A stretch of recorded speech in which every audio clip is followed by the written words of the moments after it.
Monsieur le Président, je m'entretiendrai dès le début d'après-midi avec le Premier ministre irakien.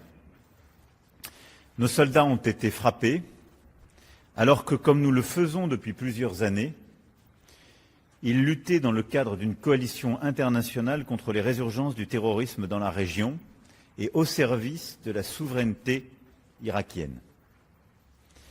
C'est évidemment inacceptable.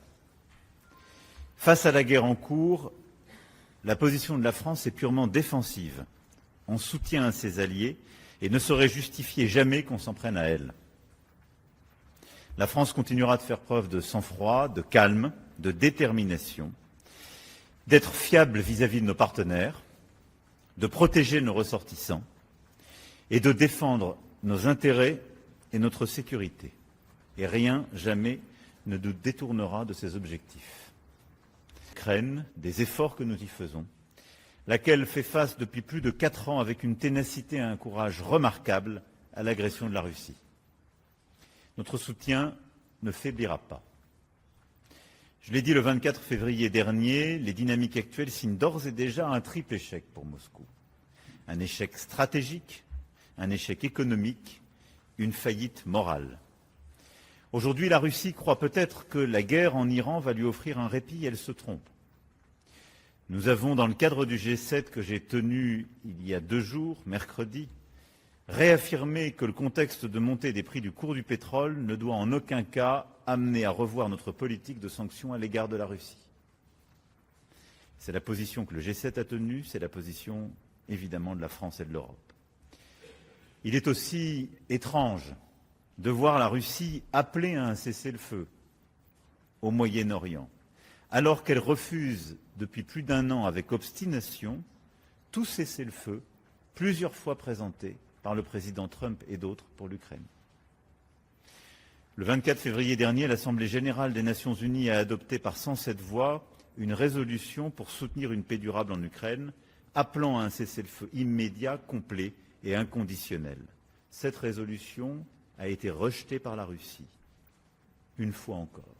Je vais ici rappeler que la Russie est un allié historique et stratégique du régime de Téhéran, avec lequel elle a signé en janvier 2025 un accord de partenariat stratégique global, dont les détails n'ont jamais été révélés et qui se traduit notamment par la production en territoire russe de drones d'origine iranienne.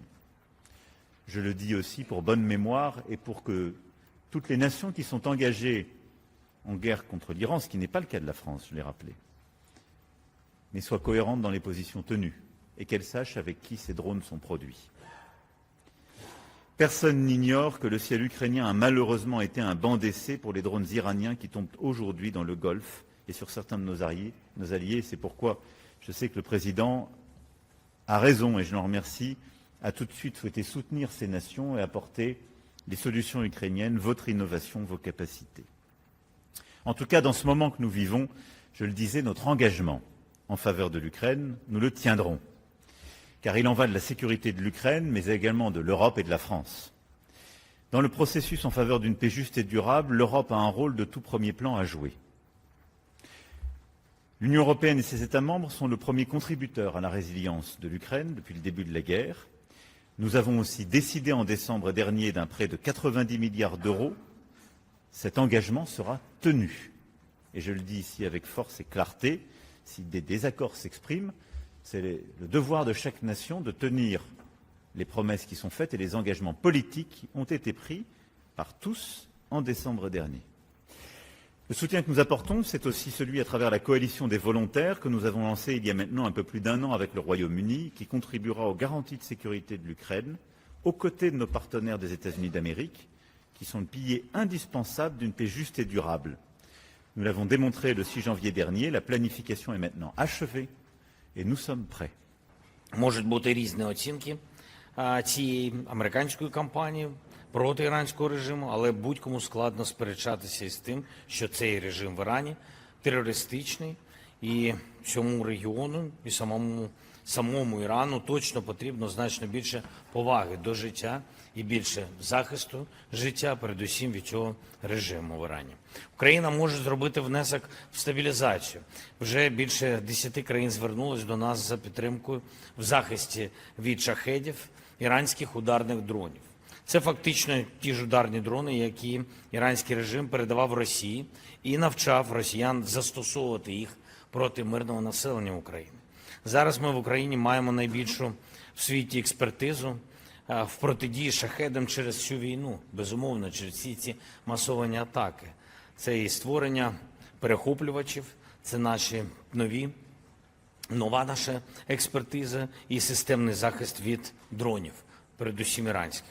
Недостатньо просто отримати десь перехоплювачі, треба, щоб був досвід їхнього застосування. Такий досвід є у наших воїнів, має бути відповідна системна робота з радарами, з усією системою протиповітряної оборони. Україна готова поширити такий досвід заради безпеки тих партнерів, які нам допомагають. Зараз лідерство Франції може бути багато в чому вирішальним, також і для майбутнього вступу України в Європейський Союз. Ми говоримо про можливі формати, має бути чітка дата такого вступу, принаймні ми дуже цього хочемо, щоб у Росії не було просто жодної можливості блокувати Україну через російських спільників десь тут, в Європі.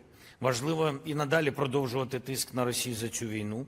Заради досягнення справжньої безпеки і тривалого миру треба подолати блокування 20-го пакету санкцій ЄС проти Росії. Еммануель про це вже сказав. І тим більше на фоні рішень Америки про часткове послаблення санкцій проти російської нафти, яка зараз перебуває на танкерах в морі. Тільки одне це послаблення з боку Америки може дати Росії на війну суму близько 10 мільярдів доларів. Це точно не допомагає миру. Et pour ce qui est des Européens et de la France, c'est le maintien des sanctions. Et la situation ne justifie en rien de lever ces dernières. Donc je considère que ce que je vous ai dit tout à l'heure reste valable et que la décision qui a été prise de manière exceptionnelle et limitée par les États-Unis d'Amérique, c'est à eux de la justifier, mais elle ne revient pas de manière durable et large sur les sanctions qu'eux-mêmes ont décidées. Et à les écouter, et le président, dans les discussions que j'ai pu avoir avec lui et dans leurs propos publics, ils ne remettent pas en cause cette approche. Pour ce qui s'est passé ces dernières heures en Irak, au-delà de ce que j'ai pu vous dire à l'instant, je serai très prudent et j'attends d'avoir tous les éléments qui me seront fournis par l'état-major des armées et nos services, et j'attends de pouvoir parler avec le Premier ministre irakien. Je n'élaborerai aucune forme de scénario, ni n'entrerai dans quelque politique fiction sur ce sujet. J'ai rappelé la position de la France. Elle est claire dans la région. Elle est défensive. Nous ne sommes pas engagés en guerre contre qui que ce soit. Nous avons une présence dans la lutte contre le terrorisme, dans un cadre qui est connu, et c'est le cadre en Irak, dans lequel se battait notre soldat. Et nous sommes là pour protéger nos ressortissants, nous sommes aux côtés de pays alliés avec lesquels nous avons des accords de défense, et nous sommes présents pour participer à la liberté de navigation et sécurité maritime dans la région. C'est tout. Mais nous assumons ces missions pleinement, avec les risques qu'elles comportent.